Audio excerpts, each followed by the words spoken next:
ഒരാള് മദീനയിലേക്ക് എത്തുമ്പോൾ മദീന റൗള ഷരീഫിന്റെ ചുറ്റുവട്ടത്തുള്ള 70,000 മലക്കുകൾ റൗളന്റെ അകത്തുള്ള ഹബീബായ സ്വല്ലല്ലാഹു അലൈഹി വസല്ലമ തങ്ങളോട് പറയത്രേ, നബിയെ ആരാ വരുന്നത് നോക്കിയേ. നമ്മള് പലതവണയായി മൂപ്പത്തിയുടെ മൂപ്പരുടെ സ്വലാത്ത തങ്ങൾക്ക് നമ്മൾ എത്തിച്ചേക്കണം.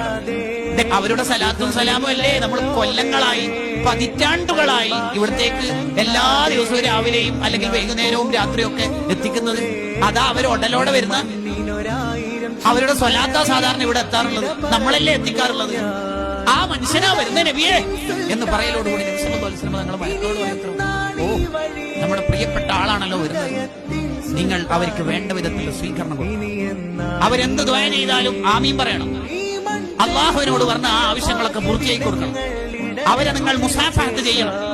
അവർക്ക് വേണ്ടതെല്ലാം ചെയ്തു കൊടുക്കണം. ആരുമില്ലാത്ത യൗമലായും സൗമാലും വലാ ബനൂൻ, ആരുമില്ലാത്ത പരലോകത്ത് ഞാൻ അവർക്ക് ശഫാഅത്ത് ചെയ്തോളാം. വജബത്ത് ലഹു ശഫാഅത്ത്. മൂന്നാമത്തെ സുഖമില്ലല്ലോ വേറെ കൽബാശയടങ്ങാതെ ഞാൻ പോകുന്നു നൂറേ, ഈ മണ്ണിനൊരായിരം ചുംബനമേകി വിട പറയുന്നു ഞാൻ.